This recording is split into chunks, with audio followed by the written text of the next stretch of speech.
হরিদাস ঠাকুরের পালিত ভিটা, হরিদাস ঠাকুর সেবাশ্রম, হরিদাস ঠাকুরের জন্মস্থান, অনুষ্ঠান মায়াপুর শ্রী চৈতন্য মঠের ব্রাঞ্চ জ্যোতি গোস্বামী গৌড়ীয় মঠ।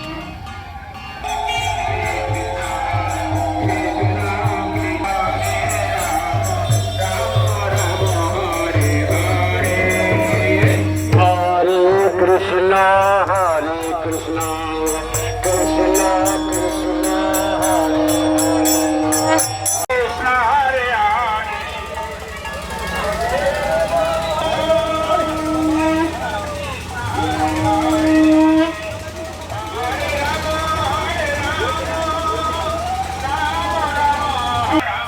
জয় হোক নামাচার্য হরিদাস ঠাকুর কি জয় হোক।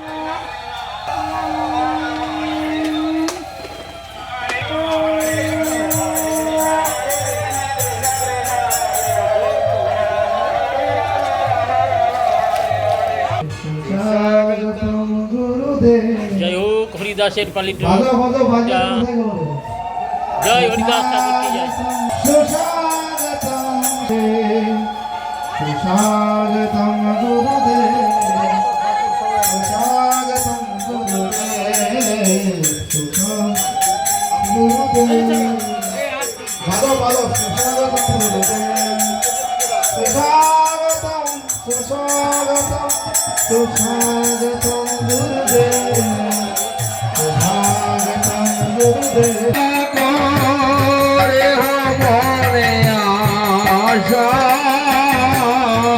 গুরু চরণে রতি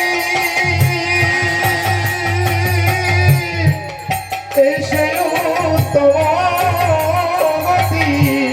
শ্রী গুরু চরণে রতি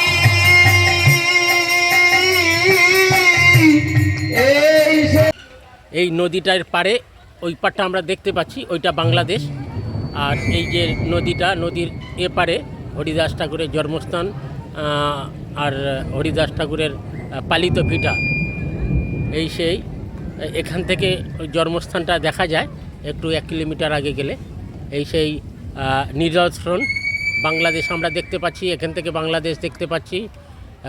এই কচুরিপানা পার হলেই বাংলাদেশ, ওখানে বিএসএফ ঘোরাঘুরি করছে। আর এপারেই হরিদাস ঠাকুরের পালিত ভিটা। এই সেই হরিদাস ঠাকুরের পালিত ভিটায় এই হরিদাস ঠাকুরের শ্রীবিগ্রহ। এখানে কত লীলা করেছিলেন, ভাগবত কথা শুনতেন চুরি করে হরিদাস ঠাকুর ভাগবত কথা শুনতেন। এই সেই স্থান পালিত ভিটা হবি মোল্লার বাড়ি। হরিদাস ঠাকুরের পালিত ভিটা।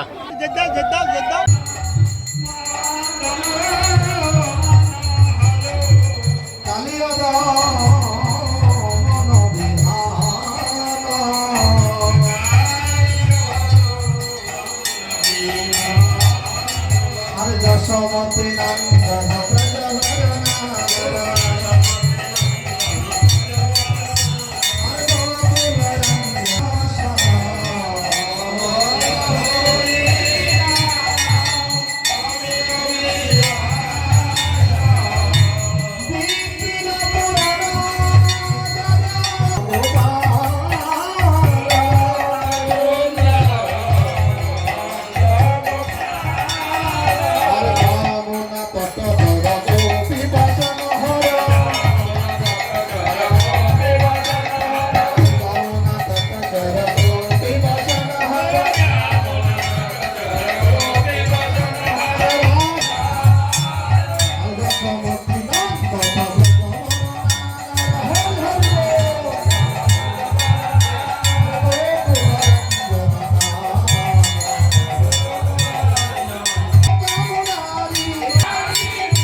तस्य कृपा सिन्धुः एव च পতিতানাং পাবনেভ্যো বৈষ্ণবেভ্যো নমঃ। সকলকে আমি আমার যথাযোগ্য দণ্ডবত প্রণাম জ্ঞাপন করছি। ব্রহ্মাই হরিদাস ঠাকুর রূপে এই জগতে এসেছে, আর হরিদাস ঠাকুর নামাচার্য। ব্রহ্মার মহিমা আমরা শুনলাম, আর হরিদাস ঠাকুর নামাচার্য, নামের আচার্য হয়েছে। চৈতন্য মহাপ্রভু এই কলিযুগে অবতীর্ণ হয়ে যে নাম প্রেম প্রচার করার জন্য এই জগতে এসেছিলেন, দুজনকেই দায়িত্ব দিয়েছিলেন, নিত্যানন্দ প্রভু আর হরিদাস ঠাকুর। সেই হরিদাস ঠাকুরের দ্বারা নাম প্রচার হয়েছে। 22 বাজারের বেত্রাঘাত হয়েছে, কিন্তু তার কিছু হয়নি। কেন? নামকে আশ্রয় করেছিলেন। আপনারা এই যে কলিযুগে হরিনাম করবেন, এই নামকে আশ্রয় করলে হরিদাস ঠাকুরের যেরকম হয়েছে আমাদেরও সেরকম হবে, যদি নামকে আশ্রয় করে থাকে। এই শিক্ষাই দেওয়া হয়েছে। আর দ্বাপর যুগে ভগবান শ্রীকৃষ্ণ যে লীলা করেছেন ব্রহ্ম বিমোহন, সেটাও আপনারা শুনলেন। শ্রীধর মহারাজ আপনাদেরকে বললেন গোবস্ত্র আদি চুরি করে নিয়ে রেখে দিয়েছিলেন। কৃষ্ণ গোয়ালের ছেলে, এই বুদ্ধি হয়েছিল। কৃষ্ণের প্রতি ভগবত্তা বুদ্ধি আসেনি ব্রহ্মার, সেই জন্য গোবস্ত্র এগুলোকে চুরি করে রেখে দিয়েছিল। গোপ বালক, এর কি বুদ্ধি আছে? তাই দেখিয়ে দিলেন ভগবান, যেরকমটি চুরি করে নিয়ে গেছে সেই রকমই আবার তৈরি করে রেখে দিয়েছে। তাই তার মোহ ভঙ্গ হল, না, এ তো ঠিক না। সেই ব্রহ্মা পরবর্তী কলিযুগে হরিদাস ঠাকুর হয়ে এসেছেন। আরো দেখা যায়, আমরা যে এই জগতের সৃষ্টি কে করেছে? ব্রহ্মা সৃষ্টিকর্তা। ব্রহ্মার কাছ থেকে সমস্ত সৃষ্টি তৈরি হয়েছে। ব্রহ্মার মনেও বড় অহংকার ছিল, আমি জগৎ সৃষ্টি করেছি, আমার থেকে কে আর বড় আছে। একসময় দ্বারকাতে ভগবানের কাছে দর্শন করতে গিয়ে দ্বাররক্ষী তাকে আটকে দিয়েছিল। কেন? আমি তো দর্শন করতাম না। তোমার পরিচয় কি? না, আমি চতুর্মুখ ব্রহ্মা, পারমিশন নিতে হবে। তখন ভগবান জিজ্ঞাসা বললেন, কোন ব্রহ্মা? তখন পরিচয় দিল চতুর্মুখ ব্রহ্মা। আমার কাছ থেকে কি আরো একজন ব্রহ্মা, আরো কি ব্রহ্মা আলাদা আছে? আমি তো মনে করছি যে আমিই শ্রেষ্ঠ। এই প্রশ্নটা কোন ব্রহ্মা আবার বললেন, তার মানে কোন ব্রহ্মা? মানে ব্রহ্মা আরো আছে অনেক। দিয়ে এবার ব্রহ্মাকে ছেড়েছেন। ভগবান ইচ্ছা করলে সঙ্গে সঙ্গে কি হলো না, যত ব্রহ্মা ছিল, চতুর্মুখ ব্রহ্মা থেকে শুরু করে অর্বুদ কুটি পর্যন্ত যত ছিল ব্রহ্মা, সব ব্রহ্মাকে তখন ডাকলেন। সব ব্রহ্মা এসে ভগবানের কাছে সব বসে পড়ল। আর এই চতুর্মুখ ব্রহ্মা ভগবানের কাছে দর্শন করতে গিয়েছে, পৌঁছে গেছে। সেখানে গিয়ে দেখে, আরে আমি তো সামান্য নগণ্য ব্রহ্মা, আর সব ব্রহ্মা এসে উপস্থিত। শুধু কিন্তু চতুর্মুখ ব্রহ্মা সকলকে দেখতে পাচ্ছে, আর কেউ কাকে দেখতে পাচ্ছে না। এই হচ্ছে ভগবানের সৃষ্টি। ভগবান সকলকে দেখতে পাচ্ছে, আর চতুর্মুখ ব্রহ্মা সব ব্রহ্মাদেরকে দেখতে পাচ্ছে। আর সব ব্রহ্মা, চতুর্মুখ ব্রহ্মাকে বাদ দিয়ে তারা কিন্তু কেউ কাকে দেখতে পাচ্ছে। তখন চতুর্মুখ ব্রহ্মা আশ্চর্য হয়ে গেল, মাথাটা নত করে বসে থাকলো। আমি তো সকলের কাছ থেকে ছোট, আমার যে অহংকার হয়েছিল যে আমি সৃষ্টিকর্তা, আমি একমাত্র বড়, আমার থেকে কেউ নেই, সেটাই সেখানে প্রমাণিত হয়ে গেল। আর কাউকে দেখতে পাই না, আর কিন্তু কেউ কাউকে দেখতে পাই না। আপনারা হাজারিদ্বার গিয়েছেন? হাজারিদ্বার যাবেন কেউ, হাজারিদ্বারে একটা আয়না আছে, সেই আয়নার সামনে দাঁড়াবেন, দেখবেন নিজের মাথা দেখতে পাবেন না।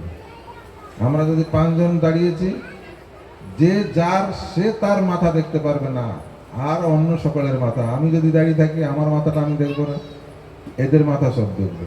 আর এরা আমার মাথা দেখবে, আমি কিন্তু আমার মাথাটা দেখতে পারবো না, নিজের মাথা দেখতে পারবে না।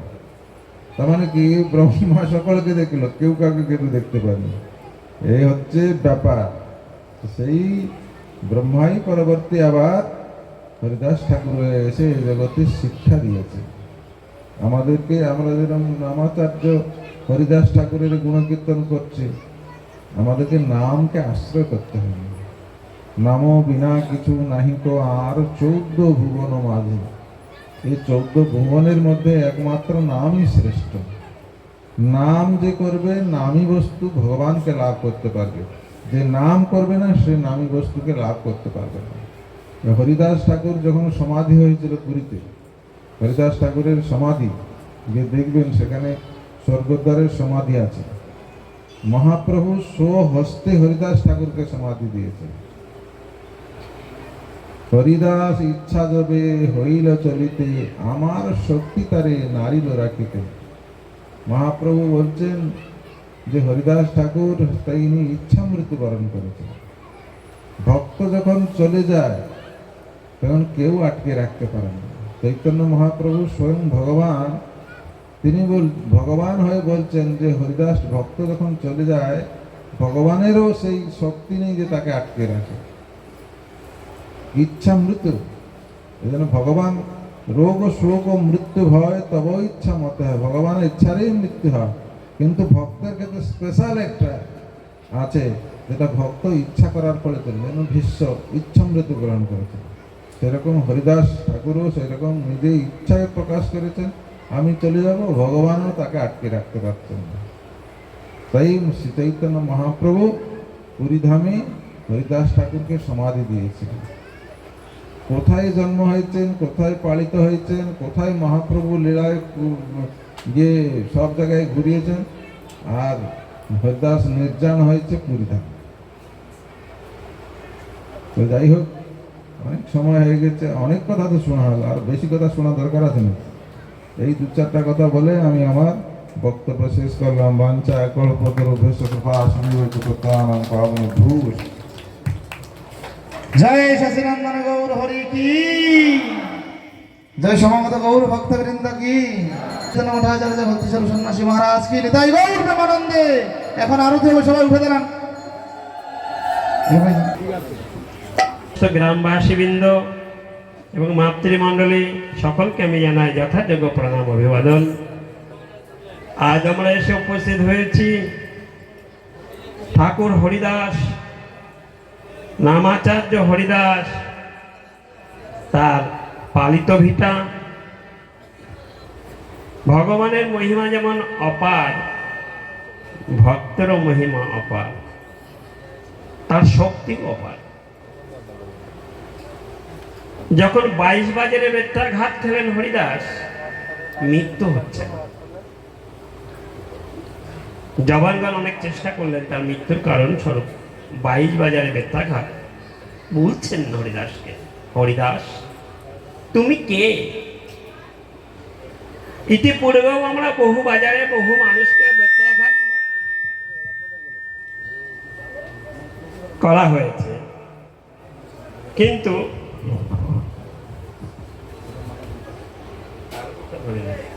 তারপর কি হলো, তুমি কে?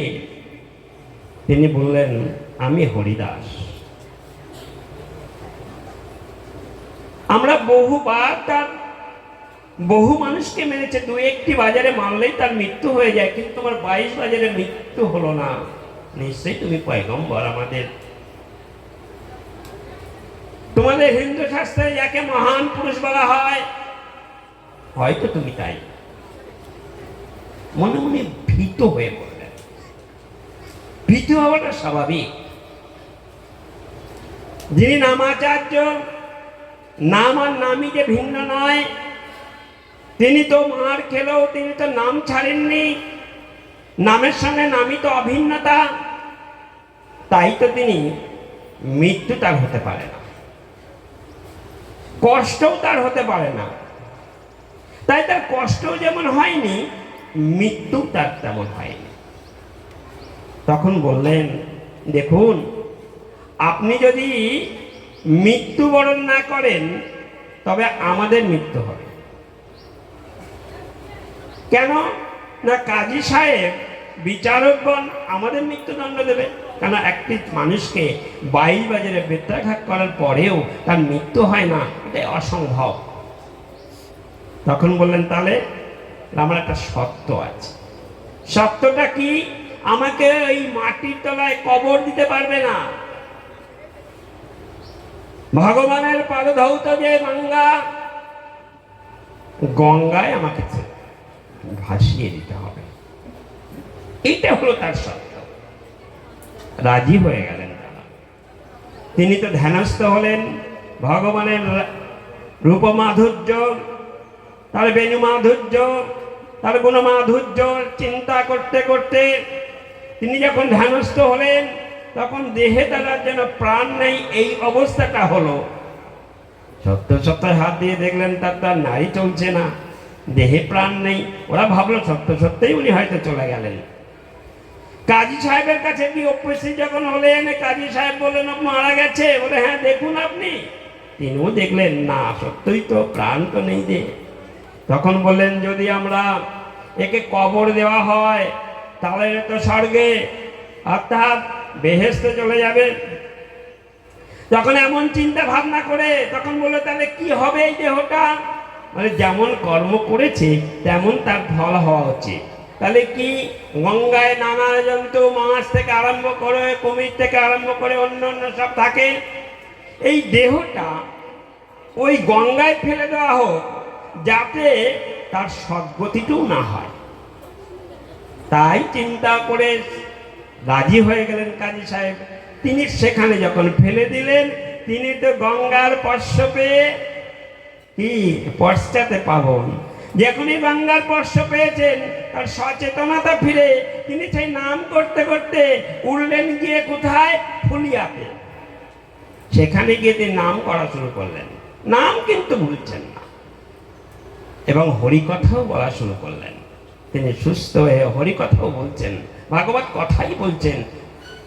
আর ওই জায়গাটা যেখানে বসে তিনি করছেন, ওই জায়গাটায় একটি বিষধর সাপ থাকতেন, কিন্তু সাপটি থাকতেন হরিদাসের কিছু করতেন না বা কাউকে কিছুই করতেন না। কিন্তু এত বিষের যন্ত্রণা কষ্ট, যারা হরিকথা শুনতে আসতেন এই আপনাদের মতন, তারা কিন্তু ওখানে টেকে থাকতে পারছেন না। একদিন হরিদাস ঠাকুরকে প্রার্থনা করছেন, হে হরিদাস ঠাকুর, আপনার কাছে একটা নিবেদন করতে চাই আমরা। বলুন। বলে এখানে এত বিষের যন্ত্রণা, নিশ্চয় কেউ সর্প আছে, আপনি অন্যত্র চলুন, সেখানে গিয়ে হরিকথা বলবেন, আমরা শ্রবণ করব। আমাদের এখানে বড় কষ্ট হয়। তার কথা শুনে, ভক্তদের কথা শুনে হরিদাস ঠাকুর প্রার্থনা করলেন, কোন বিষধর সর্প যদি তোমরা এখানে কেউ থেকে থাকো, এখান থেকে চলে যাও, নাইলে আমি কাল সকালে এখান থেকে চলে যাব, এখানে আমি রইব না। তাই বলার সঙ্গে সঙ্গে একটা বিষধর সর্প সেখান থেকে চলে যাবে। দেখুন ভক্ত এবং ভগবানের কেমন মিলন, ভক্তের শক্তিটা কেমন দেখুন। ভক্ত যে মুহূর্তেই বললেন, সেই মুহূর্তেই তিনি দেখলেন বিষধর সর্পটি চলে গেলেন। সমস্ত ভক্তরা দর্শন করলেন। আর জয় হরিদাস ঠাকুর কি, জয় হরিদাস ঠাকুর কি, জয় হরিদাস ঠাকুর কি বলে সকালে হরিদাসের জয় গুণগান করলেন। এইভাবেই হরিদাসের অনন্ত মহিমা, কত বলে শেষ করব, শেষ হবে না। এরা অনন্ত দিন, অনন্ত মুখে যদি বলা যায় তবু তার গুণগান শেষ হয় না। জগতের সর্বশ্রেষ্ঠ হলো ব্রাহ্মণ দল, সমাজে পূজিত, সমাজের গুরু বলেও অনেকে মনে করেন। কিন্তু সেদিন ছিল শান্তিপুরে অদ্বৈত আচার্য ঠাকুরের পিতৃ শ্রাদ্ধ। আর হরিদাস শুনেছে অদ্বৈত আচার্যের বাড়িতে আজকে শ্রাদ্ধ, তার পিতৃদেবের শ্রাদ্ধ, তা আমি একটু যাই। ফুলিয়া থেকে শান্তিপুর সামান্য দূর। তিনি গুটি গুটি গুটি গুটি পায়ে সেখানে উপস্থিত হয়েছেন। আর এমনই সময় উপস্থিত হয়েছেন, সেই সময়টা তার সর্বশ্রেষ্ঠ প্রসাদ এনে প্রথম অদ্বৈত আচার্য হরিদাস ঠাকুরকে দিলেন। ব্রাহ্মণ সমাজ তো তৎকালীন যুগের ব্রাহ্মণ সমাজ অত্যন্ত রুষ্ট হয়ে গেলেন অদ্বৈত আচার্যের ওপরে। অদ্বৈত আচার্য তো নাছাড়বান্দা শাস্ত্রজ্ঞ ব্যক্তি, পণ্ডিত ব্যক্তি, তিনি বললেন কোথায় লেখা আছে যে ব্রাহ্মণের আগে কাউকে দেওয়া যাবে না? তা তো বলা যায় নেই কোথাও। তাহলে হরিদাস ঠাকুর হাত জোড়টি করে বললেন অদ্বৈত আচার্য ঠাকুরকে, হে অদ্বৈত আচার্য ঠাকুর, এই ব্রাহ্মণগণকে আপনি আগে দেন, আমি মেলস্য নিচু জাতিতে এসেছি, আমাকে আগে দেওয়া যাবে না। তিনি কি বললেন জানেন অদ্বৈত আচার্য? ব্রাহ্মণ তো কথা বললেন না, হরিদাস খাইলে হয় কোটি ব্রাহ্মণ ভোজন। এক হরিদাস ঠাকুর যদি এখানে ভোজন করেন, 1 কোটি ব্রাহ্মণ ভোজন করলে যে ফল পাওয়া যায়, হরিদাস ঠাকুরকে খাওয়ালে তেমনই হবে। এভাবে হরিদাস ঠাকুরের মহিমা জগতে প্রচার। সেই হরিদাস ঠাকুরের আজ আমরা যেখানে এসেছি, পালিত ভিটা শ্রীধামে এসেছি। এটা অভিন্ন ধাম। বৈষ্ণবগণে যেখানে আবির্ভূত হয়, যেখানে পালিত হয়, যেখানে থাকেন, সেটাই হলো প্রকৃতপক্ষে ধাম। हरे हरे हरे कृष्ण कृष्ण कृष्ण हरे हरे हरे राम राम राम हरे हरे हरे कृष्ण कृष्ण कृष्ण हरे हरे हरे राम राम राम हरे हरे हरे कृष्ण कृष्ण कृष्ण हरे हरे हरे राम राम राम हरे हरे हरे कृष्ण कृष्ण कृष्ण हरे हरे हरे राम राम राम हरे हरे हरि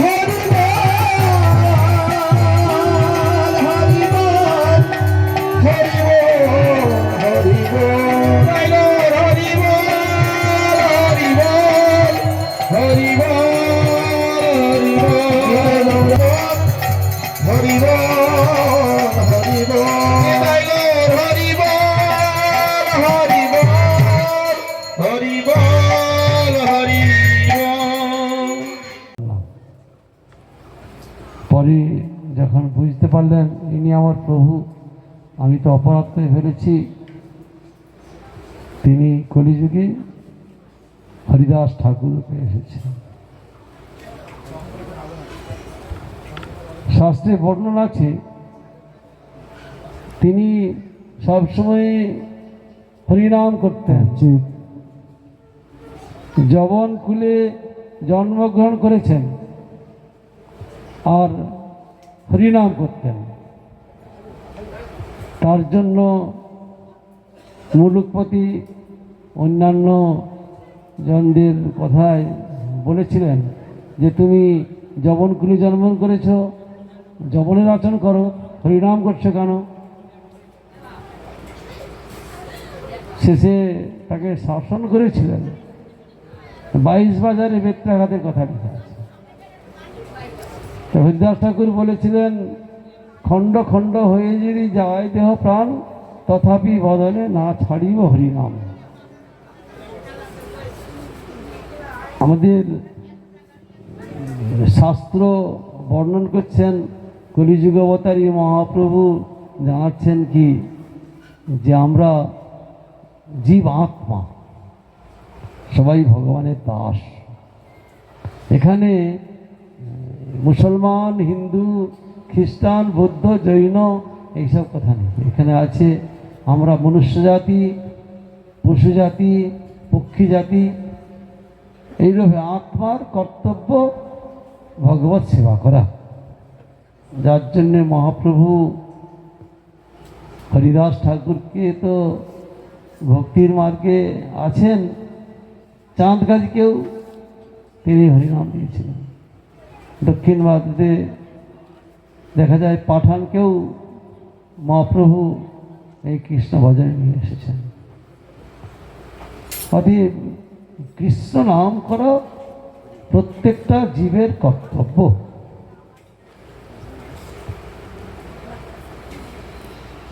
মহাভাগবতের চরণে অপরাধ হলে আমাদের কিন্তু গতি একদম নিম্ন দিকে চলে যাবে। নরকের দিকে। পাপ করলে তথাপি তার ক্ষমা আছে, কিন্তু অপরাধের ক্ষমা নেই। যেমনভাবে জগাই মাধাই উদ্ধার লীলাতে দেখাচ্ছেন, মাধাই কলসির কানা মেরে দিয়েছিলেন নিত্যানন্দের মস্তকে। মহাপ্রভু সুদর্শন চক্রকে ডাকলেন শাসন করার জন্য। নিত্যানন্দ প্রভু পায়ে পড়ে গেলেন যে, প্রভু আপনি তো কলিযুগে এই সকল অস্ত্র ধারণ করবেন না। কলিযুগের অস্ত্র তো মহামন্ত্র নাম, মহামন্ত্র দ্বারা হৃদয় শোধন করবেন। এইসব অস্ত্র তো কলিযুগের জন্য নয়। সুদর্শন চক্র ফিরে গেল আর বললেন, আমাকে জগাই বাঁচিয়েছে, মাধাই মেরেছে, জগাই রক্ষা করেছে। মহাপ্রভু জগাইকে আলিঙ্গন করলেন, তুমি নিত্যানন্দকে বাঁচিয়েছ। এখানে মাধাই যেতে চাইছিলেন মহাপ্রভুর কাছে, কিন্তু বললেন না, তুমি বৈষ্ণবের অপরাধ, বৈষ্ণবের চরণে অপরাধ করেছ, তাকে তো আর মস্তকে তুমি মুষ্টিঘাত করেছ, কলসির কানা মেরেছ, আমার কাছে আসতে পারবে না। নিত্যানন্দ প্রভু যখন কৃপা করলেন, তখন মহাপ্রভু তাকে অঙ্গীকার করলেন। অর্থাৎ যেখান দিয়ে কাঁটা ফুটে সেইখান থেকে কাঁটা ভেদ করতে হবে। অপরাধটা যার চরণে হবে তার কাছে ক্ষমা প্রার্থনা করলে তিনি যদি অপরাধ ক্ষমা করেন তবে হবে। এইরূপভাবে ভজনের মধ্যে বৈষ্ণব অপরাধ খুব কঠিন। নামাচার্য মহাভাগবত হরিদাস ঠাকুর, দর্শনে পবিত্র করো এই তোমার গুণ। তাকে দর্শন করলেই মনের মধ্যে আনন্দ আসে। তিনি সবসময় অষ্টসাত্ত্বিকা, সবসময় ভাবেই থাকতেন। একসময় একটা শাস্ত্র বর্ণন করেছেন যে ডঙ্গ সাপুরিয়া এক জায়গায় বসে তিনি সাপ খেলা দেখাচ্ছেন। হঠাৎ করে হরিদাস ঠাকুর এসে গেছেন। ওই ডঙ্গ সাপুরিয়া যে সাপ খেলা দেখাচ্ছেন, হরিদাস ঠাকুরের মনের মধ্যে সেই কৃষ্ণের যে লীলা কালীয়দমন, সেই লীলাটা স্মরণ হয়ে গেছে। তিনি নৃত্য করছেন, আর ডঙ্গ যে সাপুরিয়া তিনি অনন্তদেবের উপাসক।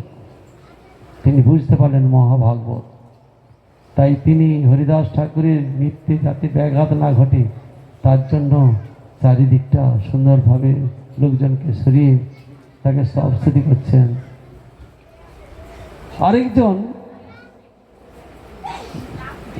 ঢঙ্গ বিপ্র,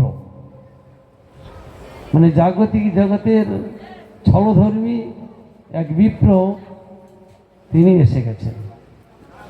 এসে দেখছেন যে হরিদাস ঠাকুর পড়াশোনা জানে না, নোংরা গায়ে, রোগা, এই ব্যক্তিকে সবাই প্রণাম করছেন, এত আদর করছেন, এত স্তবস্তুতি করছেন, আর আমি এখানের বড় পণ্ডিত, একজন ব্রাহ্মণ সন্তান, চারিদিকে আমার নাম আছে, তাহলে আমি যদি একটু নৃত্যগীত করি নিশ্চয়ই আমাকে আরও সম্মান করবে সবাই বলে তিনি ওইখানে হরিদাস ঠাকুরের পাশে তিনিও তার সঙ্গে নৃত্য শুরু করে দিয়েছেন। ডঙ্গ সাপুরিয়া দেখলেন এ তো মহাভাগবতের চরণে অপরাধ হয়ে যাচ্ছে, ছলধর্মী। সঙ্গে সঙ্গে তিনি উঠে সেই ঢঙ্গ বিপ্রকে বেত্রাঘাত করছেন আচ্ছা করে। ওই বেত্রাঘাতের আঘাতে জর্জরিত হয়ে সঙ্গে সঙ্গে ছুটে পালিয়ে গেলেন। যারা দর্শক ছিলেন বলছেন, আচ্ছা প্রভু, আপনি ইনাকে এত আদর করছেন আর ওকে মারলেন কেন? বলে, ও কপট,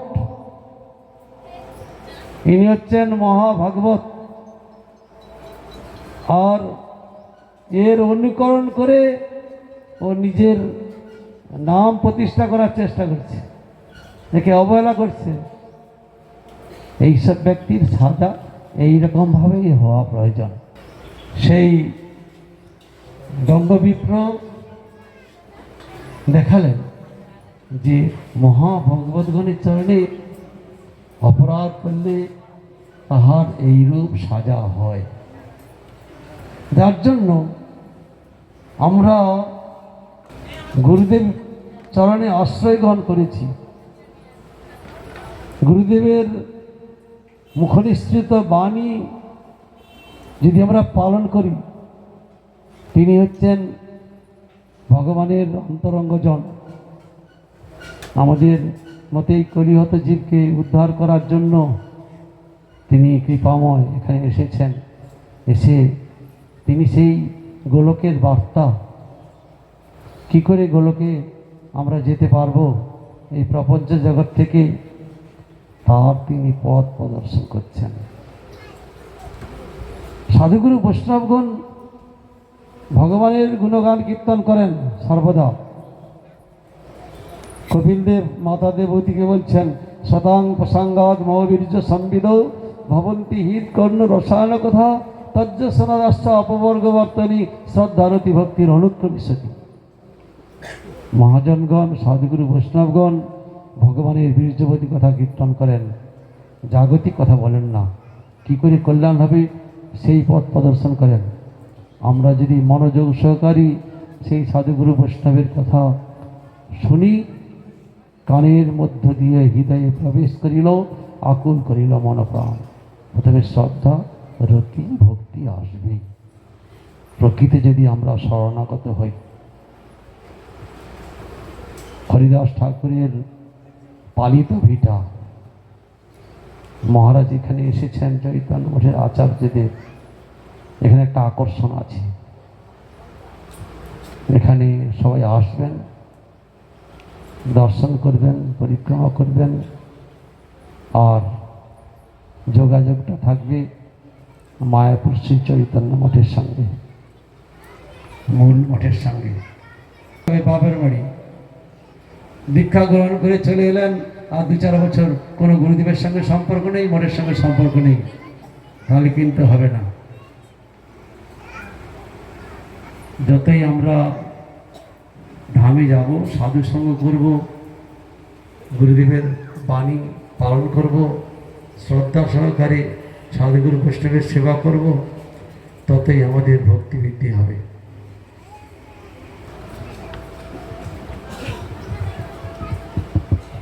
অজ্ঞানতিমিনন্দস্য জ্ঞানং জ্ঞান শলাকায় চক্ষুরুন্মীলিতং যেন তস্মৈকে গুরবে নমঃ। বাঞ্ছাকল্পতরুভ্যশ্চ কৃপা সিন্ধুভ্যেব চ পতিতানাং পাবনেভ্যো বৈষ্ণবেভ্যো নমো নমঃ। শ্রীকৃষ্ণ চৈতন্য প্রভু নিত্যানন্দ, শ্রী অদ্বৈত গদাধর শিবাসাদি গৌর ভক্তবৃন্দ, সকলে বলুন একবার, হরে কৃষ্ণ হরে কৃষ্ণ কৃষ্ণ কৃষ্ণ হরে হরে, হরে রাম রাম রাম হরে হরে, নিতাই গৌর হরি বল। সর্বাগ্রে গুরুপাদ পদ্ম ভক্তি প্রজ্ঞান জ্যোতি গোস্বামী মহারাজের শ্রী চরণ কমল অনন্ত কোটি দণ্ডবত। বর্তমান চৈতন্য মঠাচার্য ভক্তিস্বরূপ সন্ন্যাসী গোস্বামী মহারাজের শ্রী চরণ কমলে ভক্তির দণ্ডবত প্রণাম জানাই।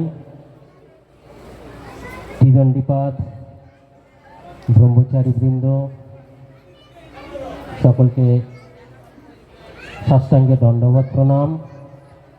কৃষ্ণ কথা পিপাসু ভক্তবৃন্দ, মাতৃবৃন্দ সকলকে দণ্ডবত প্রণাম জানাই। কৃপা আশীর্বাদ ভিক্ষা করি। আমরা আজকের অভিন্ন গুরুপাদ পদ্মের আনুগত্যে হরিদাস ঠাকুরের পালিত ভিটা যে কবি মোল্লা, তার সেই স্থানে এসেছি। আমাদের অতি অতি সৌভাগ্য। এই হরিদাস ঠাকুরকে নিয়ে ভগবান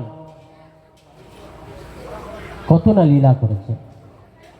তার লীলার মাধ্যমে জগজ্জীবকে জানিয়েছেন যদি কেউ হরিদাসের আদর্শকে জীবনে ধারণ করতে পারবে তাহলে তিনি এই এক জন্মেই ভগবান গোবিন্দকে লাভ করতে পারেন। সামনে আর একটু 1-1.5 কিলোমিটার আগে গেলে নদীর ওপার থেকে হরিদাস ঠাকুরের আবির্ভাবস্থলী আমরা দেখতে পাই। হরিদাস ঠাকুর তিনি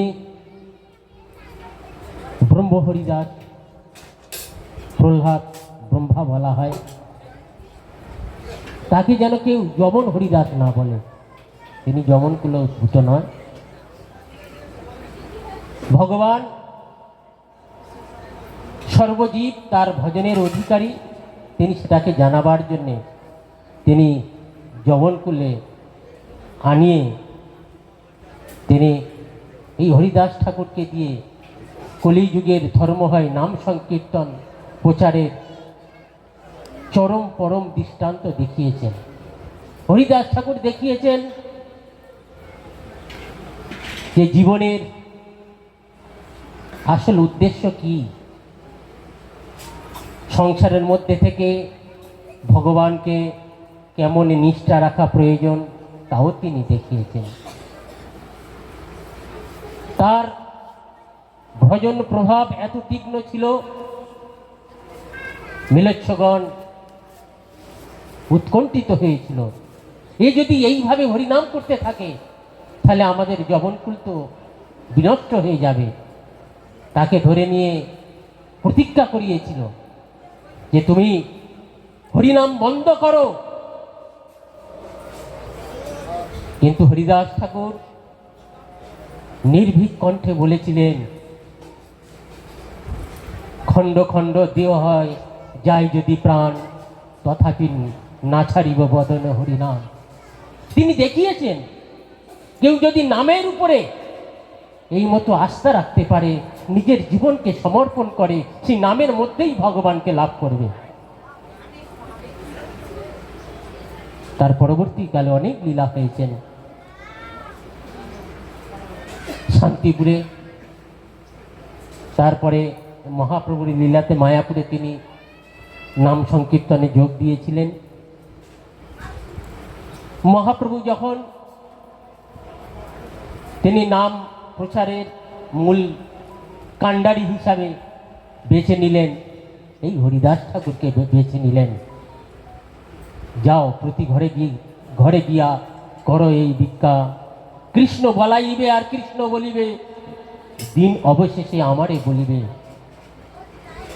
তিনি প্রতি ঘরে ঘরে এই মহাপ্রভুর হরে কৃষ্ণ প্রেম হরিনাম সংকীর্তন তিনি বিতরণ করেছিলেন। পরবর্তীকালে তিনি নাম করলে যে কি না হয়, সর্বশক্তি নামে দিল করিয়া বিভাগ, সেটাও তিনি দেখিয়েছেন। তিনি নামের প্রভাবে এক বিশ্বাকে, লক্ষ্মী হীরাকে এক মহা বৈষ্ণবী বানিয়েছিলেন। আমরা বেনাপোলে জানি মাত্র 3 দিন হরিনাম শুনেছিলেন।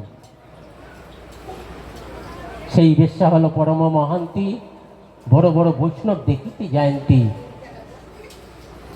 তার জীবনের নামের মাধ্যমে সকলকে শোধন করা যায়, সকলকে জীবনের পরিবর্তন আনা যায়, তিনি সেটাও দেখিয়েছেন। শুধু তাই নয়, জীবনের চরম প্রাপ্তি আমাদের কি আশা দরকার, কি প্রয়োজন দরকার, তাও তিনি দেখিয়েছেন। পুরীধামে সিদ্ধ বকুলে তিনি নিরন্তর হরিনামে নিযুক্ত থাকতেন। স্বয়ং ভগবান চৈতন্য মহাপ্রভু জগন্নাথের প্রসাদ এনে তাকে দিয়েছিলেন। তুমি তো হরিনামে সিদ্ধ হয়েছ, আর প্রয়োজন নাই, একটু হরিনাম কম করো। তিনি অনেক কথা বলেছিলেন। তিনি শেষ প্রার্থনা জানিয়েছিলেন যে প্রভু, আপনার বিরহ বার্তা আমি সহ্য করতে পারবো না, আমি আপনার আগে যদি হরিনাম করতে করতে যাই, এইটাই আমার জীবনের পরম সার্থকতা হবে। মহাপ্রভুর সঙ্গে অনেক কথা হয়েছিল। মহাপ্রভু বললেন, তাহলে তুমি কি চাও? প্রভু, আমার একটা আশা পূরণ করো। কি তোমার আশা? না প্রভু, দেখিয়েছেন আমাদের শেষ প্রাপ্তি কি, কি হওয়া প্রয়োজন। তিনি বলেছিলেন, প্রভু, আমি এই নয়ন দিয়ে তোমার চাঁদ বদন দর্শন করব, আর তোমার শ্রীচরণ কনি আমি বক্ষে ধারণ করব, আর তোমার শ্রীকৃষ্ণ চৈতন্য নাম উচ্চারণ করতে করতে আমি যেন এই রূপে ছাড়িব পরাণ, এই আমার আশা পূরণ করো। তাই তিনি গৌর সুন্দরকে দর্শন করতে করতে তার চরণ কারা বক্ষে ধারণ করে শ্রীকৃষ্ণ চৈতন্য নাম কীর্তন করতে করতে ভগবানের সেই নিত্য লীলায় তিনি গেছিলেন। শুধু তাই নয়, স্বয়ং ভগবানও তিনিও দেখিয়েছেন, ভক্ত আমার পিতামাতা, ভক্ত আমার গুরু, ভক্ত আমার নাম রেখেছে বাঞ্ছা কল্পতরু। সেই স্বয়ং চৈতন্য মহাপ্রভু, সেই ভক্ত প্রাণধীন ভগবান তার কলেবরকে নিজে বক্ষে ধারণ করে সমুদ্রে অভিষিক্ত করে তাকে নিজ হস্তে সমাধি দিয়েছিলেন। শুধু তাই নয়, তিনি আনন্দবাজারে সেই ভক্ত সেবার জন্যে, বৈষ্ণব সেবার জন্যে স্বয়ং ভগবান আজকের আনন্দবাজারে ভিক্ষা করে করে তিনি বৈষ্ণব সেবা করিয়েছিলেন। সেই জন্যে আমরা যদি হরিদাস ঠাকুরের জীবন চরিত্র একটা অক্ষর যদি হৃদয়ে ধারণ করতে পারি, তাহলে আমাদের মনুষ্য জীবন সার্থক হবে।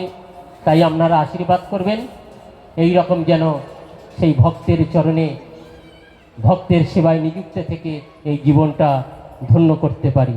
বাঞ্ছা কল্পতরুভ্যশ্চ কৃপা সিন্ধুভ্য এইবচ পতিতানাং পাবনেভ্যো বৈষ্ণবেভ্যো নমঃ। এখন আপনাদের সামনে হরিকথা পরিবেশন করবেন শ্রী ভক্তি বিবেক যাচক মহারাজ।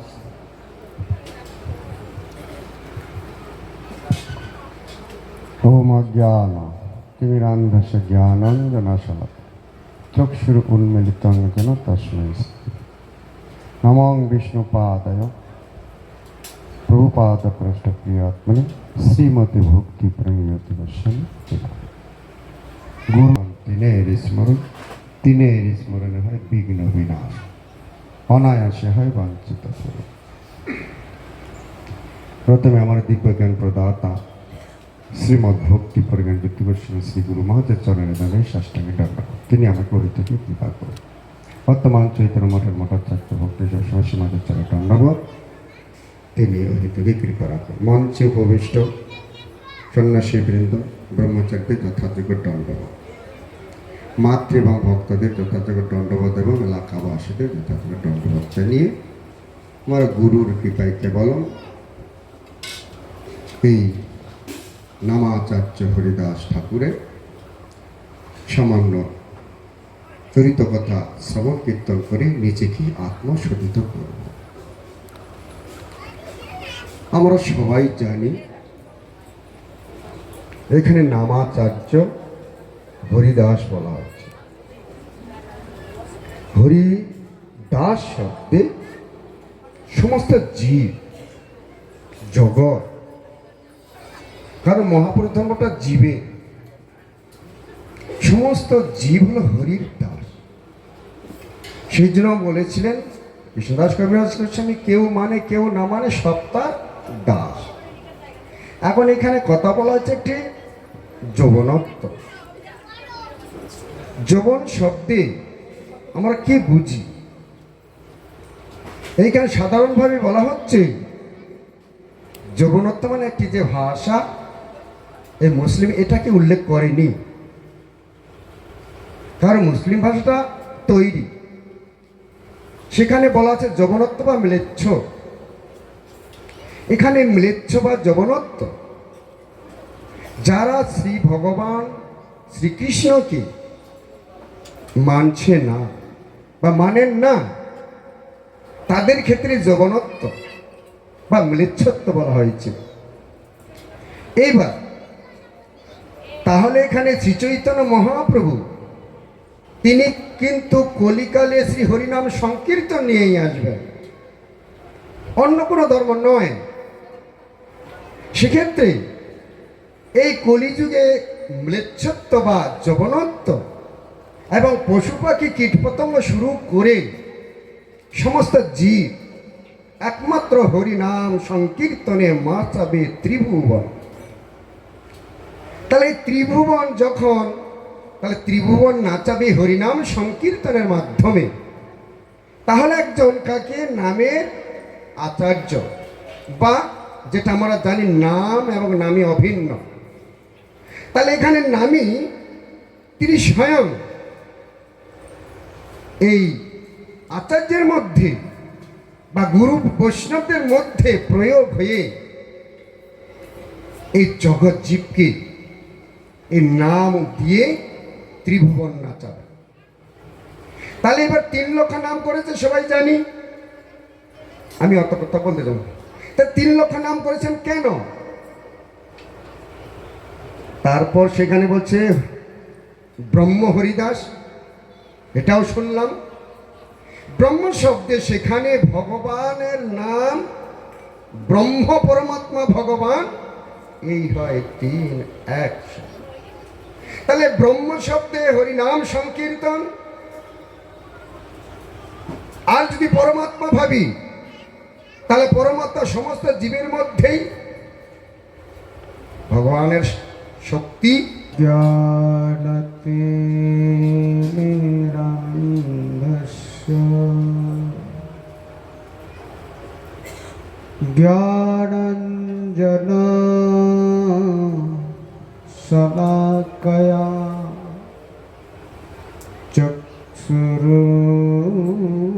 চক্ষুरुन्मिलितं येन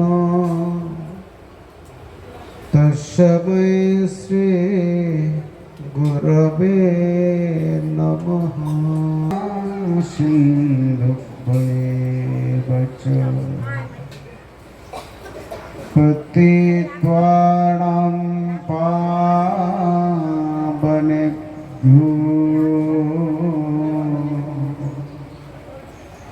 वैष्णवेभ्यो नमो नमः।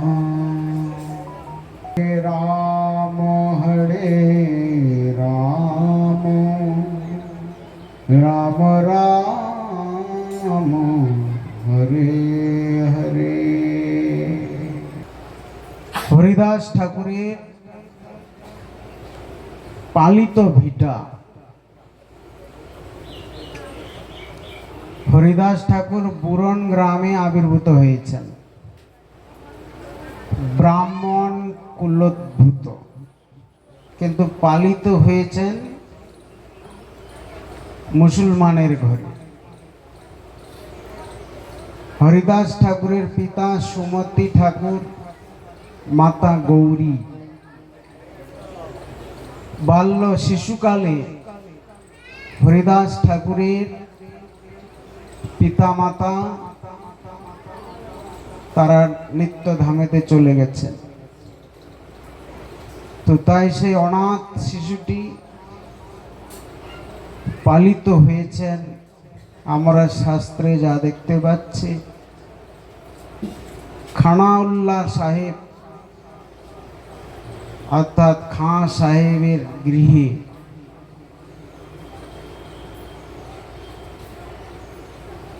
নদীটা ওখানে বর্ণন করছেন সালাই নদী,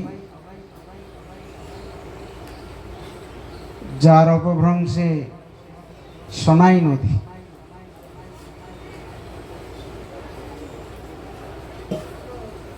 কেন তিনি জগনকুলে পালিত হলেন? না তার নিজের ইচ্ছায়। স্বয়ং ব্রজেন্দ্র নন্দন কৃষ্ণচন্দ্র যখন এই ঔদার্য লীলায় গৌরাঙ্গ রূপেতে আসলেন, তার পূর্বেই হরিদাস ঠাকুর, যাকে আমরা ব্রহ্মা বলি, যে ব্রহ্মা কৃষ্ণচন্দ্রকে পরীক্ষা করতে গিয়ে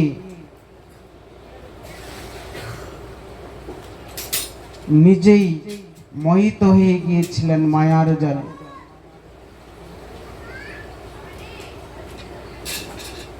ছিল ভক্তিবিনোদ ঠাকুর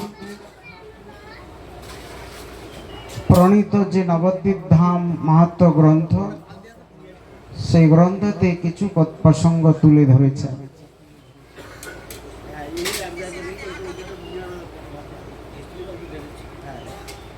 না দাপর যুগে সে নন্দনন্দন শ্রীকৃষ্ণ যখন গোবৎস এবং গোবালকগণের সহিত ব্রজধামে ব্রজভূমিতে গোচারণ লীলা করেছিলেন,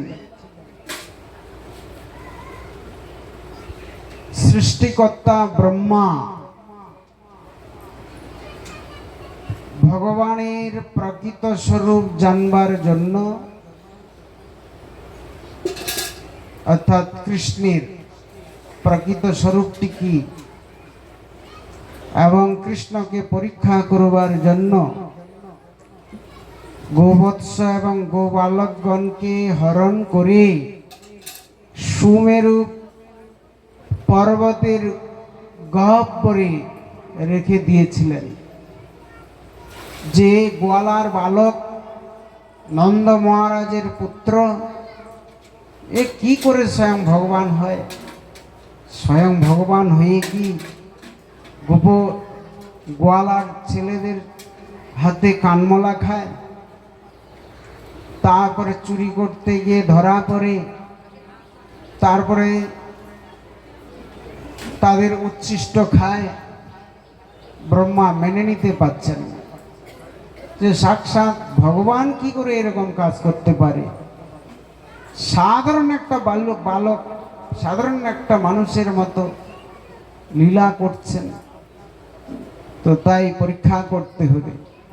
এই জন্য শ্রীকৃষ্ণের প্রকৃত স্বরূপটাকে জানবার জন্য এবং তাকে পরীক্ষা করবার জন্য যে সে কি সত্যি সত্যি সেই সচ্চিদানন্দ বিগ্রহ অনাদিরাদি গোবিন্দ, সেই কি সর্বকারণের কারণ, তো তাই অপহরণ করলেন। কখন না যখন অগাসুর বধ করল, 18টি অসুরের মধ্যে অন্যতম অগাসুর অসুরকে বধ করার পরে তার সমস্ত সখাদেরকে নিয়ে পুলিন ভোজন, বৃন্দাবনে পুলিন ভোজন লীলা আস্বাদন করছেন। তৎকালে গোবৎসগণ কি করলেন? তৃণলোভে দূর বনে গমন করলেন। আর তারা তো পুলিন ভোজনটা বুঝেন তো কি, মানে যেটাকে মজা করে পিকনিক বললেও কোনো ভুল হবে না, কিন্তু তার ধরনটা হচ্ছে গোল করে বসবে, সবাই গোল করে বসবে, যার যা বাড়ির থেকে নিয়ে এসছে সবাই ভাগ বাটরা করে খাবে। সবার ঘরে তো আর একই জিনিস দেয়নি, কারো ঘরে পিঠাপনা দিয়েছে, কারো ঘরে নবনীত দিয়েছে, কারো ঘরে রুটি দিয়েছে, কারো ঘরে চাউল অন্ন দিয়েছে, যে যা ঘরে দিয়েছে সকলে গোল করে বসেছে, প্রত্যেকটাই পরিবেশন করছে। তো এমন সময় দেখছেন যে বালক এই গোবৎসরা তারা দূর বনে, মানে দূরের বনেতে চলে যাচ্ছে। সমস্ত গোপ বালকগণ তাদের মন চঞ্চল হয়ে গেল, আরে বাছুরগুলো কত দূর চলে যাচ্ছে, না জানি বাঘ ভাল্লুকের কবলে যেন না পড়ে, বা শ্রীগাল। তখন কৃষ্ণচন্দ্র বললেন যে তোমাদের ব্যস্ত হওয়ার কোনো কারণ নেই, তোমরা নির্ভয়ে ভোজন করো, আমি যাচ্ছি সেই বৎস অন্বেষণে। তো তাই কৃষ্ণ তাদেরকে ভোজন করতে বলে কৃষ্ণ একাই গেলেন ওই বাছুরগুলোকে খুঁজতে। আর বাছুরগুলো খুঁজে কোথায় পাবে? বাছুরকে মোহিত করে ব্রহ্মা সুমেরু পর্বত উত্তর তটে নিয়ে চলে গেছে। আবার ওখান থেকে ফিরে আসলেন, যে বাছুরগুলোকে তো পেল না, যাই এবার সখাদেরকে জানাই যে বাছুরগুলো পেলাম না খুঁজে। এসে যেখানে পুলিন ভোজনে বসছিলেন সখারা, সেখানে দেখছে সখারা নেই, এরা কোথায় গেল? তাহলে তো নিশ্চয়ই কোনো একটা মায়াচ্ছল খেলা চলছে। তাই কৃষ্ণ অন্তর্দৃষ্টির দ্বারা জানতে পারলেন যেটা হচ্ছে ব্রহ্মার কাজ। ও ব্রহ্মা, তুমি পরীক্ষা করছো আমাকে, তাহলে তো পরীক্ষায় তো আমাকে পরীক্ষা দিতেই হবে। তো তাই কৃষ্ণ কি করলেন, ঠিক আছে তাহলে আমি সর্বকারণের কারণম, তুমি ব্রহ্মা আমাকে পরীক্ষা করছো, তাহলে তোমাকেও আমার মায়া দেখাইতে হবে। এই জন্য বলছেন নিজ মায়াবল প্রদর্শনের জন্য এবং নিজের প্রতি পুত্রভাব অভিলাষিনী পরমবৎসল্যা গোপ এবং গোপীগণের মনোরথ পূরণের জন্য ভগবান কি করলেন, তত কৃষ্ণ মুদং কর্তুম তৎমাতৃণাংশ্চ কর্ষশ্চ উভয়ায়িতম আত্মানাম চক্রে বিশ্বকৃত ঈশ্বর। বিশ্বকৃত ঈশ্বর, যে কর্তুম অকর্তুম অন্যথা কর্তুম য সমর্থি ইতি ঈশ্বর, সে বিশ্বকৃত ঈশ্বর আজ কি করলেন, বলছেন যে গোপ অর্থাৎ গাভী, যে কৃষ্ণ একবার কি করেছিলেন, বালক বেশে ওই গাভীদের স্তন্য পান করেছিলেন। বাছুরটাকে এক হাত দিয়ে ঠেলে ধরেছে, আর এক হাত দিয়ে গাভীর উলনে মুখ লাগিয়ে দুধ পান করছে। গাভীটা তখন তৃপ্তি, যে আমাদের বাছুরগুলো যেভাবে দুধ পান করে এত তৃপ্তি তো আসে না, আজ কৃষ্ণ পান করছিস, কৃষ্ণ যদি আমার বাছুর হয়ে আসতো বা আমার সন্তান হয়ে যদি আসতো, এটা বাসনা করেছিল। আবার গোপী তারাও বাসনা করেছিলেন, শ্রীদাম সুদাম দাম বসুদামের মা তারা, যে কৃষ্ণকে দেখে, কৃষ্ণ তো মোহিত, তার যে রূপ বর্ণন করেছেন, অধরম মধুরম বসনম মধুরম চলিতম মধুরম, তো তাই তাকে দেখে তারাও একসময় কামনা করত যে শ্রীদাম সুদাম পরিবর্তে যদি কৃষ্ণই আমার সন্তান হয়ে আসতো, এই জন্য বলছেন তৎ মাতৃণাংশ্চ, সেই মায়েদের ইচ্ছা পূরণ করবার মানুষই কৃষ্ণ আজ। আর এদিকে ব্রহ্মাকে মোহিত করিয়াও পুনরায় মহাবিস্ময়ের সমুদ্রে প্রক্ষেপের নিমিত্ত এবং একমাত্র নিজ অভিষ্টদেব শ্রী ভাগবত উপদেষ্টা বাসুদেবে ভক্তিমান সেই ব্রহ্মাকে পর সহস্র বাসুদী রূপ দেখাইবার জন্য আজ কৃষ্ণ কি করলেন, তার নিজের থেকে অসংখ্য সেই গোবৎস এবং গোবালক রূপে নিজেই আকার ধারণ করলেন এবং পূর্ববতের ন্যায় যথাযথ লীলা করতে লাগলেন। সকলের মনোবাঞ্ছা পূর্ণ করছেন ভগবান। এই জন্য ভগবানের আরেক নাম বাঞ্ছা কল্প। ভক্ত যা বাঞ্ছা করে ভগবান তা পূরণ করেন। আজ গোবৎস এবং গোবালক রূপে তাদের ইচ্ছা পূরণ করছেন। এইভাবে প্রায় 1 বৎসর হতে চলল। ইত বৎসরে একদিন মায়াতীত বলদেব দেখতে পেলেন যে কি ব্যাপার, আজ কয়েক মাস ধরে দেখছি গোপনারী এবং গোবৎসদের যে আনন্দ, যে উল্লাহ, কারণটা কি?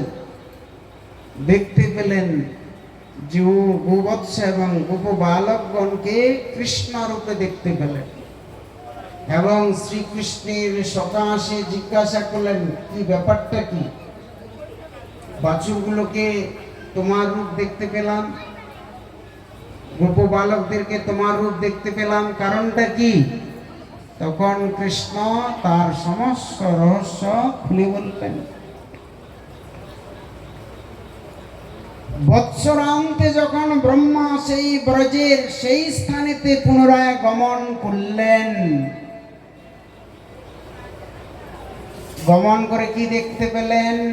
বলছেন যে তৎ অপহিত গোবৎস এবং গোপবালকগণ মায়া নিদ্রায় অভিভূত এবং কৃষ্ণের পূর্ববৎ গোবৎস এবং গোবালকগণের সহিত বিহার করছে। ব্রহ্মা অবাক হয়ে গেলেন। তৎ অপহিত গোবৎস এবং গোবালকগণ মায়া নিদ্রায় অভিভূত, তারা এখনো মায়া নিদ্রায়তেই আছে। তাইলে কৃষ্ণের পূর্ববৎ কৃষ্ণের সাথে এই গোপ বালক আর গোবৎস এরা কারা? ব্রহ্মা মনে মনে চিন্তা করছেন যে গোকুলে যে সমস্ত বালক আমি বৎসগণের সহিত তাদেরকে মায়া সজ্জায় শায়িত করে রেখেছি, আজ পর্যন্ত তারা মায়া হতে উত্থিত হয়নি।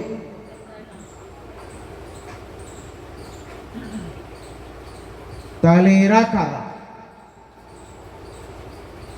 বিভ্রান্ত হয়ে পড়লেন। ব্রহ্মা মেনে নিতে পারছেন না যে কাহারা সত্য আর কাহারা অসত্য, কারা সত্য। আমি যাদেরকে মোহিত করে রেখেছি তারা সত্য, না কৃষ্ণের সাথে যাদেরকে দেখেছি এরা সত্য? কেন হুবাহু দেখতে। বিভ্রান্ত হয়ে গেলেন, নিজে নিজে চিন্তা করছেন যে কারা সত্য, নিজে নিজে জানবার চিন্তা করছেন। গোবৎস এবং গোবালক কৃষ্ণ স্বরূপভূত গোবৎস এবং গোবালকগণ দেখছেন যে ও ব্রহ্মা, তুমি আবার সেই বিমোহিত হলে, আবার আমাদেরকে জানবার জন্য নিজে নিজে চেষ্টা করছো। আরে আমরা যদি তোমাকে না জানাই, তোমার 14 গোষ্ঠীর ক্ষমতা আছে আমাদেরকে চেনার? তো যাক, তুমি যেহেতু মনে মনে বিতর্কিত, তাই দেখো আমরা কি। তখন ওই গোবৎস এবং গোবালক তাদের রূপ ব্রহ্মাকে দেখাচ্ছেন। কি রূপ দেখাচ্ছেন? তাবৎ সর্বে গোপপালা পশ্যত অজস্র তৎক্ষণাৎ বেদৃশ্যন্ত ঘনশ্যামা পীত কৌশেয় বাসহ। ব্রহ্মা তৎক্ষণাৎ দেখতে পেলেন যেই গোবৎস এবং গোপ বালকগণ, এরা তো সাধারণ গোপ বালক আর গোবৎস নয়। কি বলছেন? বেদৃশন্ত ঘনশ্যামা, এরা জলধর সেই শ্যাম বিগ্রহ। পীত কৌশেয় বাসস, এদের যে বস্ত্র পরিধান করিয়াছে কৌশীয় বস্ত্র, পীত বর্ণ বস্ত্র। তারপরে দেখতে পাচ্ছেন যে এরা সকলেই মুখ চতুর্ভুজ, সকলেই চতুর্ভুজ এবং ভুজ চতুষ্টয়ে সকলের আছে পদ্ম, শঙ্খ, চক্র, গদা, মস্তকে কিরীট, কর্ণে কুণ্ডল, বক্ষস্থলে গলার হার, বৈজয়ন্তী মালা। তাই ব্রহ্মা যে কৃষ্ণচন্দ্রকে মোহিত করেছিলেন, আজ সেই ব্রহ্মা স্বয়ং ভগবত মায়ার দ্বারা বিশেষভাবে মোহিত হয়ে গেলেন। তৎক্ষণাৎ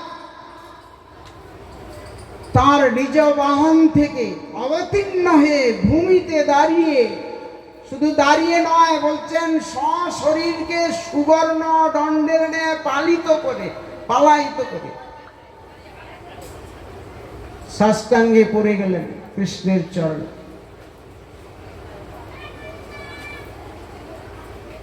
চতুর্মুখ,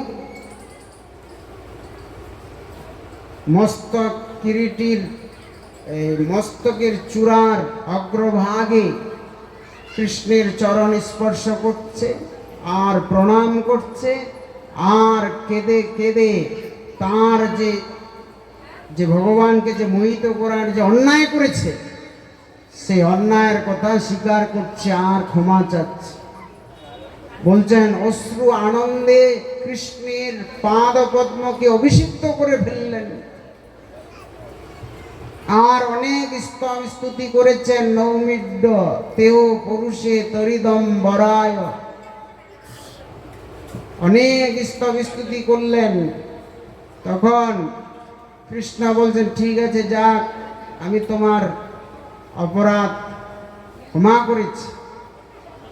আরে ব্রহ্মা, হিম কোন সমুদ্ভূত অন্ধকার যেমন তামসী রাত্রির অন্ধকারকে বিনাশ করতে পারে না, বরং কি গাঢ়ই করে। কিংবা দিবালোকে জোনাকি পোকা যদি সূর্যের আলোর সাথে তুলনা করতে যায় তাহলে তো সে তিরস্কৃতই হয়। তো তাই তুমি কি করেছ?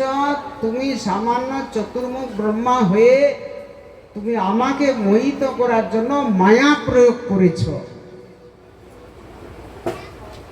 তো এই যে তোমার ভুল তুমি বুঝতে পারলে, তার জন্য তোমাকে আমি ক্ষমা করে দিলাম। তখন ব্রহ্মা বলছে যে না প্রভু, আমি যে অন্যায় করছি আমার ক্ষমাতে আমি পরিপূর্ণ হব না, আপনি আমাকে কিছু একটা শাস্তি দিন।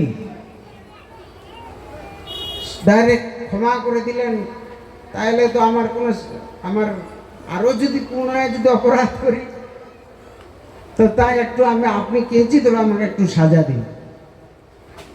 তখন বলছেন যে যাও, এরপরের লীলায় আমি নবদ্বীপ ধামেতে যখন অবতীর্ণ হব, তখন তুমি তোমার সেখানে আমার সাথে দেখা হবে। ব্রহ্মা সেই নবদা ভক্তিপীঠের অন্যতম যে অন্তর্দ্বীপেতে এসে সেখানে তপস্যা শুরু করেছেন। ভগবান গৌরূপে তাকে দর্শন দিলেন, যারে তুমি আবার তপস্যা শুরু করছো কি জন্য? বলছে যে না প্রভু, আমি তপস্যা করছি আর যেন এইরকম মোহ বা তোমাকে পরীক্ষা করবার মতো এরকম যেন মানসিকতা আমার না আসে। তো তাই আপনি কৃপা করুন, আমি যেন নিচ কুলে যেন আবির্ভূত হই। কেন আপনার যে সমস্ত পার্শ্বদ তাদেরকে আপনি বিভিন্ন প্রান্তে উচ্চকুলে জন্ম দিবেন, এটা তো প্ল্যান আগেই পাস হয়ে আছে। তো তাই আমি উচ্চকুলে চাই না, আমি নিচু কুলে আমি জন্মগ্রহণ করতে চাই। তো তাই ভগবান বললেন ঠিক আছে, তুমি নিচু কুলে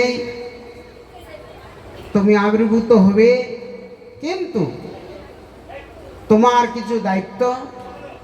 সে দায়িত্ব হচ্ছে যে তোমাকে নাম মাহাত্ম্য প্রচার করতে হবে জগৎ জীবের কল্যাণার্থে। তো তাই সেই ব্রহ্মা হরিদাস রূপেতে আসলেন। আর আরেকটি মুরারিগুপ্ত, যে মুরারিগুপ্ত মহাপ্রভুর পার্শ্বদ, তিনি চৈতন্য চরিত গ্রন্থেতে হরিদাসের আরেকটি কথা তুলে ধরেছেন। সেটি বলছেন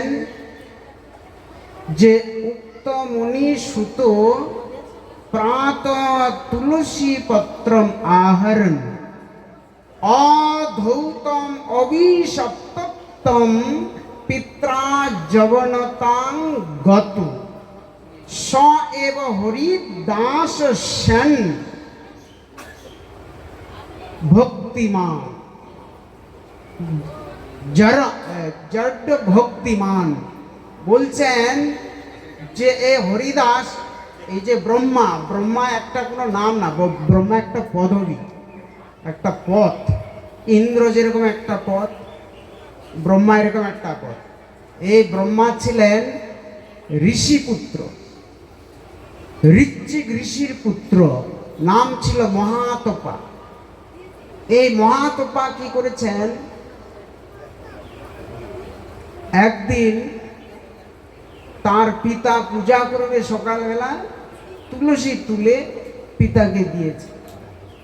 আর বলছেন যে অধৌতম, সে তুলসীটাকে আর ধুয়ে দেয়নি, তুলসী গাছ থেকে তুলে অগ্নি পিতাকে দিয়ে দিয়েছে। পিতা তো এইবার পূজায় বসেছেন, তাড়াতাড়ি দরকার। পিতা সেই তুলসীতেই তার আরাধ্য দেবের চরণে নিবেদন করছেন, দেখছেন যে তুলসীর মধ্যে বালি টালি লেগে আছে। তাহলে পিতা বলছে যে কি মহাতপা, তুলসীগুলো কি ধোনি? বলে না, আপনি ধুয়ে নেবেন, যে আমি দিয়ে দিয়েছি। তো তাই পিতা ক্রোধ হয়ে গেছে, ঋচিক ঋষি, যে তুমি এই তোমার ব্রাহ্মণত্ব, এই ব্রাহ্মণত্বই তুমি এই শিখলে। এই তখন অভিশাপ দিয়েছেন, ওই জন্য অধৌতম অভিশপ্তম তম পিত্রা যবনতা, যবনের মতো কাজ করেছ। যবন বলতে আমরা যবন বলতে মুসলমান নয়, মহারাজ বললেন যবন বলতে যারা নাস্তিক, যাদের শৌচতা নেই। তো এই জন্য বলছে তুমি ব্রাহ্মণ পুত্র হয়ে তোমার শৌচতা নেই, এইটাও বোধগম্য নেই, তুলসী ধুয়ে দিতে হয়, তুমি না ধুয়ে অধৌত দিয়ে দিলে। এই জন্য বলছেন যে পিত্রা অভিশপ্তং পিত্রাং যবনতাং গত, যা তুই এরপরের জন্ম যেন যবন হয়ে আসিস। তো তাই বলছেন স এব হরিদাস সন, সেই মহাতপা ঋষিপুত্র মহাতপাই এই জবন ঘরে এই হরিদাস রূপেতে আসলেন। তো তাই সেই হরিদাসের এই পিতৃ কি পালিত ভিটা এখানে পালিত হয়েছেন, এখানে চলাফেরা করেছেন, ঘোরাফেরা করেছেন, বড় হয়েছেন। তারপরে এখানের থেকে আবার অন্যত্র অনেক, এই যে বেনাপুল পাটবাড়ি সেখানে গেছেন, ফুলিয়া গেছেন, নবদ্বীপ গেছেন, মহাপ্রভুর সাথে ছিলেন, নিত্যানন্দ প্রভুর সাথে নাম বিতরণ করেছেন, জগাই মাদাই উদ্ধার কল্পে ছিলেন, মহাপ্রভুর সাথে অনেক ছিলেন। শেষে পুরীতে সেখানে ছিলেন, সেখানে মহাপ্রভু নিজে তার সমাধি দিয়েছেন, এতদ বিষয়ে আমরা শুনেছি। তো তাই সেই হরিদাস ঠাকুরের পালিত ভিটা এসেছি। হরিদাস ঠাকুর আমাদের প্রতি জয়যুক্ত হন, জয়যুক্ত হন, জয়যুক্ত হন। বঞ্চা কল্পতরুশ্চ কৃপা সিন্ধুভ্যৈব চ পতিতানাং পাবনেভ্যো বৈষ্ণবেভ্যো নমো নমঃ। गोकुल में देखो वृंदावन में देखो रे मुरली बाजे रे श्याम संग राधा नाचे रे देखो रे वृंदावन देखो रे मुरली हरि अंगे माखो माखो है हरे कृष्ण कृष्ण कृष्ण हरे हरे हरे हरे हरे राम हरे राम राम राम हरे हरे हरे हरे हरे राम राम राम हरे हरे हरे कृष्ण हरे कृष्ण हरे हरे राम